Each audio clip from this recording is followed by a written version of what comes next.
Didn't ask for the mic this time. Hope it's not doing the mic. Should do the mic. So this is the golden infinite self, the divine self. Okay? Always unchanging, always formless.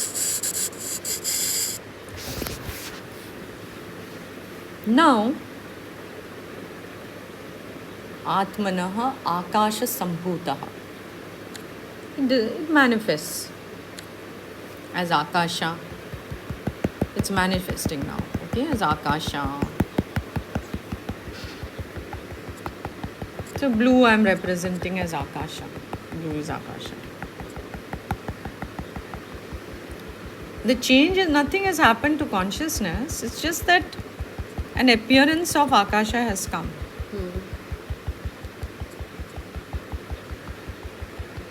And so on. Okay, then Akasha, Akashat Vayuho. Vayuho I made as grey or any color. I don't know what to take. Okay, Vayu. Akashat Vayuho. Okay. And you could add as much as you want. It's there all over. This is Ishvara Srishti taking place. Akashat Vayuho. Vayuho Agni. We have some Agni taking also. The 5 elements are. Okay, so this is all Ishvara Srishti. It's got nothing to do with Jiva Srishti.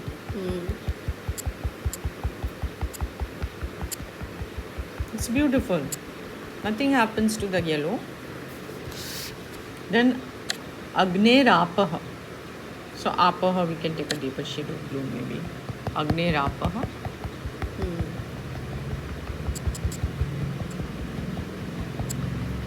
And then we have Prithvi. Yeah. Take it as a shade of brown. And some Prithvi is also there. This is all Ishvara Srishti. 5 elements are there. And then from the 5 elements, Oshadeyaha. It's too light, no? Oshadeyaha. Okay, Oshadeyaha, Annam. Yeah. And then Annat Purusha. And now we come to our poor Purusha. Okay. Purusha is actually Purusha only because Chaitanyam is still there. But he is ignorant. He is ignorant. So there starts the grey. He doesn't know his truth. Neither he knows he is connected to Ishvara Srishti, nor he knows, depending on his experiences. So he is disconnected. He's now become an individual. He's scared. He's unsafe. Okay? This is Mr. Purushaha living in Ishvara Srishti. So what will this Purusha do? Now this Purusha again, of course, he can distract himself all over the place. Yeah. And he goes all over the place distracting himself. He will do something. Of course, he wants to feel connected. So he's going to form relationships. Just to feel connected, he has to feel less grey, So he's forming connections now. Connections with everything, with people, with things. Yeah. And that makes him feel a little safer. So for me, blue is safe, no? So it's making him feel a little safer.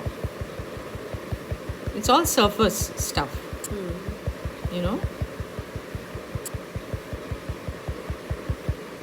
And then when he feels connected and a little safe, then he begins to feel strong. He says, oh, I'm strong. This is who I am. I can do this. I can do that. I can achieve this. I can achieve that. I can, And then he has got certain life skills and all that is there for him. So he's got a lot of resilience also in him. He's strong, he may be a little bit resilient if he's got good parents, okay? They teach him some good life skills. But the ignorance is not gone. And then, of course, he can be very resourceful. He becomes resourceful. If he gets into difficult situations, he knows how to get himself out of it. He's resourceful. Because he's learning to become resourceful, he's become confident also. Okay? Confident in dealing with his outside world, but the grey is not gone. So now we need the Guru. The Guru has to come. Or there are many situations which make him feel very grey and black again, no? So he feels grey and black again.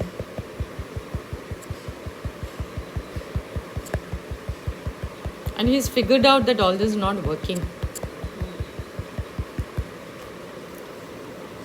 So now he needs Guru. Then when Guru comes, or before Guru comes, he wants to reduce all this black, so much of black here. So he learns tapping or energy modalities. He's learning family constellation. He's learning some, because his family has got problem, he has got problem, world has got problem. So many problems are there. So he has to reduce all this stuff that he's feeling inside. So he starts doing all this energy work, psychological work, cognitive work, this work, that work. And he starts reducing all the stuff. And now he starts reducing it, okay? So that's good. He started reducing it. Now the Guru can come.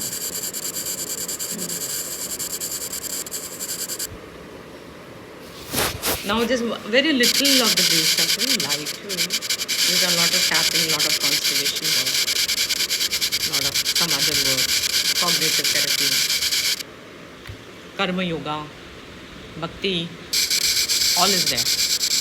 He's working hard on himself, very hard.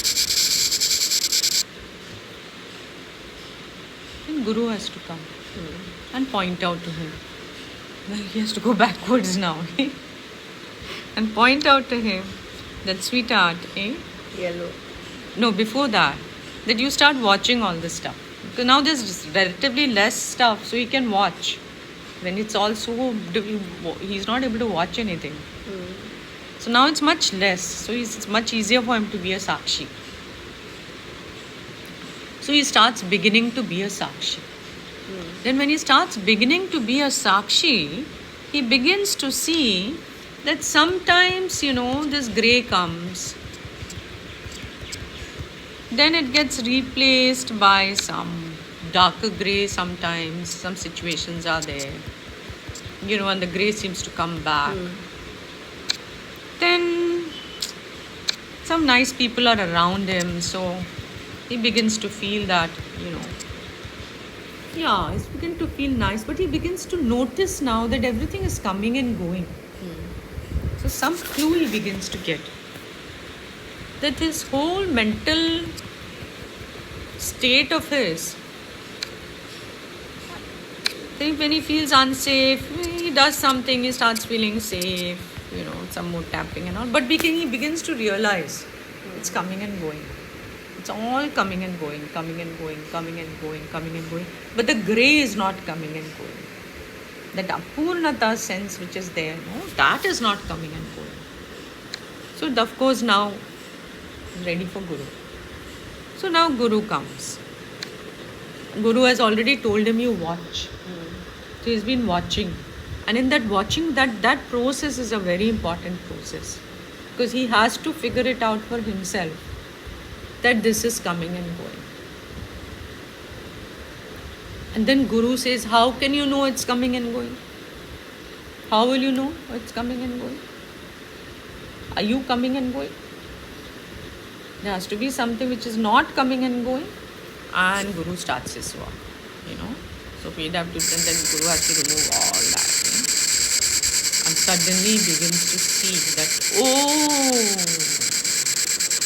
oh my God. This is my truth that doesn't come and go. And in this truth which doesn't come and go, everything exists. Yeah?